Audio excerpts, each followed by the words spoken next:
श्री धन्वंतराय नमः। ओम श्री धन्वंतराय नमः। ओम श्री धन्वंतराय नमः। द योगा सिटी चैनल पर आप सभी मित्रों का आज की चर्चा में मैं स्वागत करता हूँ। आदरणीय मित्रों, पुरुषों में प्रोस्टेट ग्लैंड बढ़ जाना एक बहुत ही घातक रोग सिद्ध हो रहा है।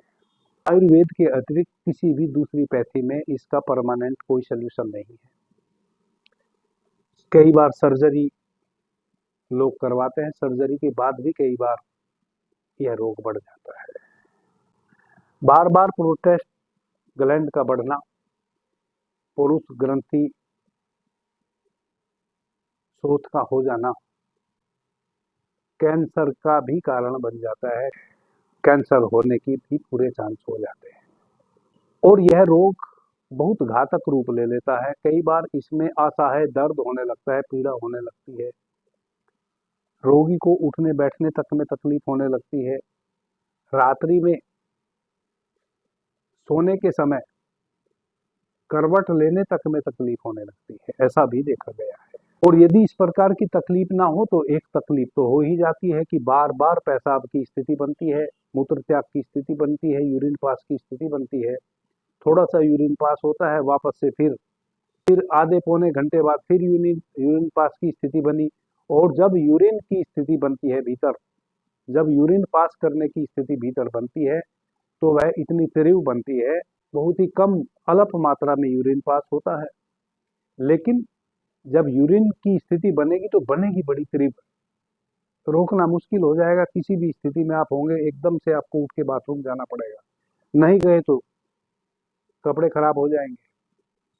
यह तक पोजीशन रोगी की आ जाती है और यह 50 वर्ष के बाद ही अमूमन पुरुषों में देखने को मिलता है। तो जिन पुरुषों को प्रोस्टेट ग्लैंड की प्रॉब्लम है, पुरुष ग्रंथि शोथ की प्रॉब्लम है, उनके लिए आज जो मैं औषधि बता रहा हूं यह अमृत तुल्य है।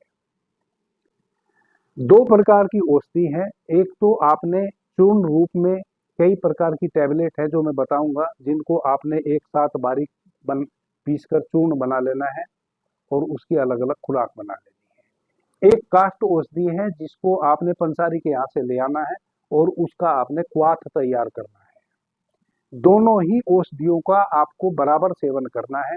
कुछ औषधियां जिनका आपने क्वाथ तैयार करना है, उसी क्वाथ के साथ कुछ जो टैबलेट फॉर्म में औषधियां मैं लिखवाऊंगा उन औषधियों का भी सेवन करना है। तो आप कागज कलम ले लें और औषधियों को नोट कर लें। सर्वप्रथम आपने लेना है 25 ग्राम कांचनार गुगुल। कांचनार गुगुल वृद्धि बाधिका बटी।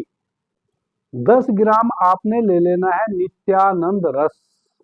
नित्यानंद रस 10 ग्राम आपने ले लेनी है चंद्रप्रभा बटी। 2 ग्राम लेना है चतुर्मुख रस। यह चतुर्मुख रस जो है यह बैद्यनाथ, झंडू, डाबर, ऊझा कई कंपनियां बनाती हैं। यह टैबलेट है, रस का मतलब लिक्विड नहीं, टैबलेट। जिस औषधि को बनाने में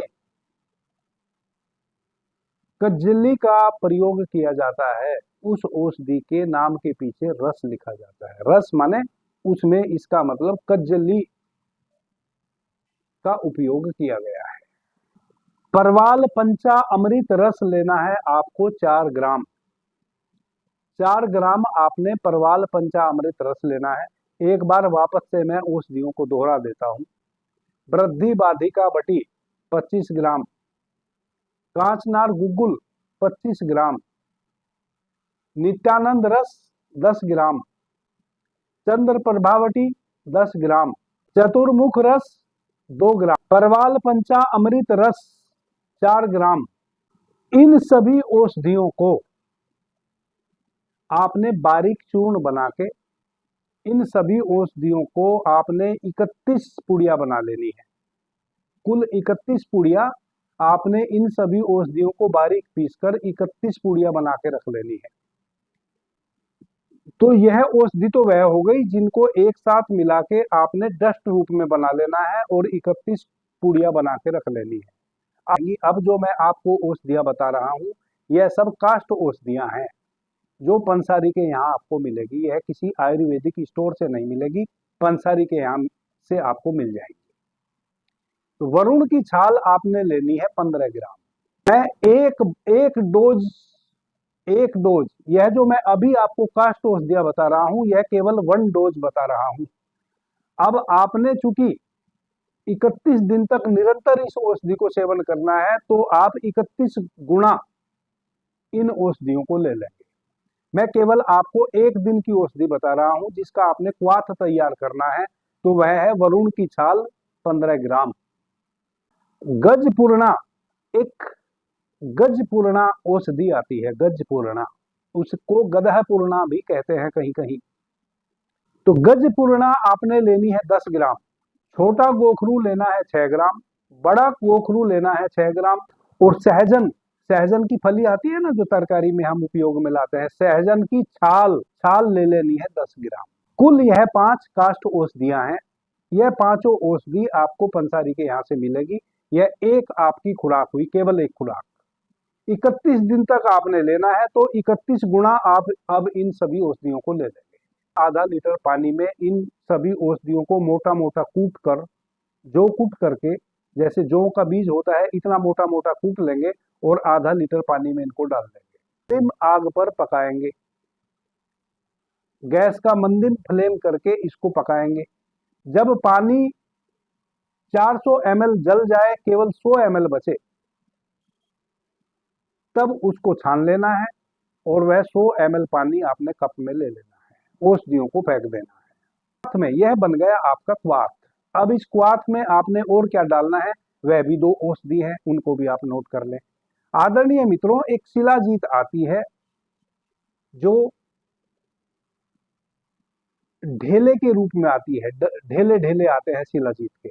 और एक शिलाजीत आती है जिसको कहते हैं ताप्यादि शिलाजीत, ताप्यादि शिलाजीत। ताप्यादि शिलाजीत आपको किसी भी आयुर्वेदिक स्टोर से बनी बनाई लिक्विड फॉर्म में मिल जाएगी। इस बात का ध्यान रखें, वह लिक्विड फॉर्म में होनी चाहिए। तो ताप्यादि शिलाजीत की 5 बूंद, मूंग दाल होती है ना, मूंग दाल के बराबर, 3 मूंग दाल के बराबर या फिर 5 बूंद आपने इस क्वाथ में ताप्यादि शिलाजीत डाल देनी है। शीतल चीनी भी एक काष्ठ औषधि है, वह भी आपको पंसारी के यहाँ से ले आनी है।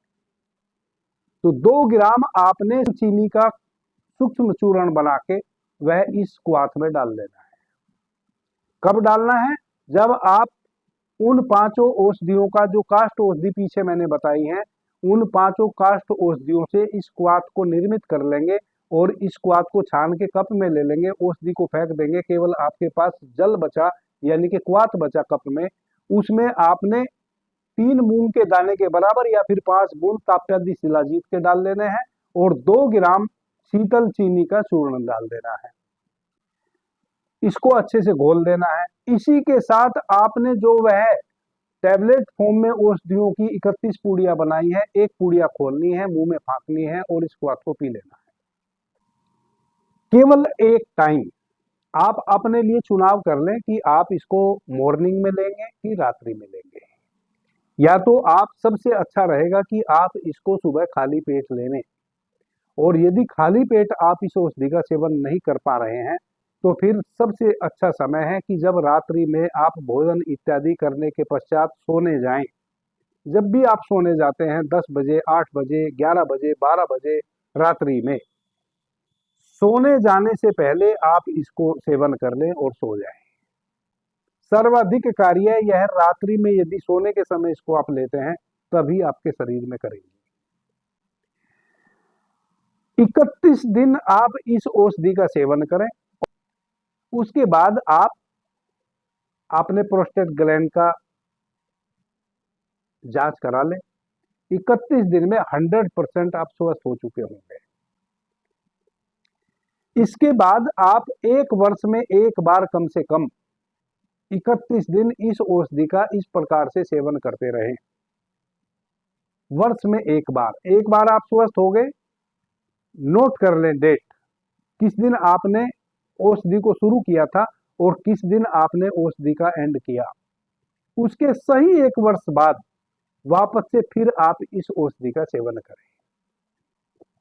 यह तो हो गई आपकी औषधि। कुछ परहेज हैं जो बहुत अनिवार्य रूप से आपने करने हैं। जिनको भी प्रोस्टेट ग्लैंड बढ़ जाए और भले वह स्वस्थ भी फिर हो जाएं, उनको 2-3 चीजें अब कभी भी नहीं खानी है। जब भी आप खाएंगे तभी वह समस्या आपको वापस आ सकती है। वह चिकने वाली तोरी जो मैं पीछे भी कई बार बताया हूं, और जो चिकनी चिकनी तोरई आती है, एक धारीदार तोरी आती है, एक चिकनी तोरी आती है, वह बिल्कुल भी नहीं खानी है। जिस फल या तरकारी में काटने पर दूध जैसा लिक्विड पदार्थ निकलता हो वह सेवन नहीं करना है। जिस सब्जी तरकारी को काटने पर लसलसा पदार्थ निकलता हो, जैसे भिंडी है, वैसी कोई भी, अरवी है, वैसी कोई भी तरकारी आपने कभी भी सेवन नहीं करनी है जीवन पर्यंत। दूसरा, आप बंद गोभी खा सकते हैं, आपने फूल गोभी का कभी भी सेवन नहीं करना है। यह कुछ अत्यधिक घातक चीजें हैं जो आपको कभी भी वापस इस ग्लैंड को बढ़ने में सहायता करेंगी। इनको तो आपने हर हाल में छोड़ ही देना है। यदि आप निभा सकें, आपसे संभव हो कि आप उसको निभा सकें, तो एक औषधि का सेवन आप निरंतर पूरे वर्ष कीजिए, ताकि आपको वापस कभी भी यह प्रॉब्लम ना आवे। वह औषधि है चंद्रप्रभावटी और गोक्षुरादि क्वाथ। यदि आपसे संभव हो, यह आप औषधि ना समझे, इसको आप टॉनिक समझे। चंद्रप्रभावटी आयुर्वेद की महौषधि है। चंद्रप्रभावटी लेने से 2-3 कार्य होंगे। एक तो चंद्रप्रभावटी मूत्रल है, अत्यधिक फोर्स के साथ मूत्र के वेग को, यूरिन के वेग को बढ़ाती है, जिसका नतीजा यह होता है कि आप बार बार मूत्र त्याग करने की स्थिति से मुक्त हो जाते हैं। एक ही बार आपको फोर्स के साथ मूत्र त्याग होगा और फिर बहुत देर तक के लिए आप छुटकारा पा जाएंगे। दूसरा, जो भी औषधि फोर्स के साथ मूत्र त्याग स्थिति बनाने वाली होती हैं, उनका ऑटोमेटिक एक उनमें गुण होता है। वह गुण क्या होता है कि जितने भी विजातीय द्रव्य हमारे शरीर में हैं जो नहीं होने चाहिए, वह उनको फोर्सली शरीर से बाहर कर देती है। तो एक तो चंद्रप्रभावटी का यह गुण है। दूसरा, चंद्रप्रभावटी का यह गुण है कि 50 वर्ष की आयु के बाद ही तो प्रोस्टेट की समस्या आती है, और 50 वर्ष की आयु के बाद ही अक्सर हमें हाई ब्लड प्रेशर या शुगर इत्यादि की प्रॉब्लम आती है। यदि आपको शुगर नहीं है और आप चंद्रप्रभावटी का सेवन करते हैं निरंतर, आपको जीवन में कभी भी शुगर नहीं हो सकता। आप खुल के मिठाई खाएं, खूब मिठाई खाएं, खूब आप चीनी फाकें, आपको कभी भी शुगर हो नहीं सकता।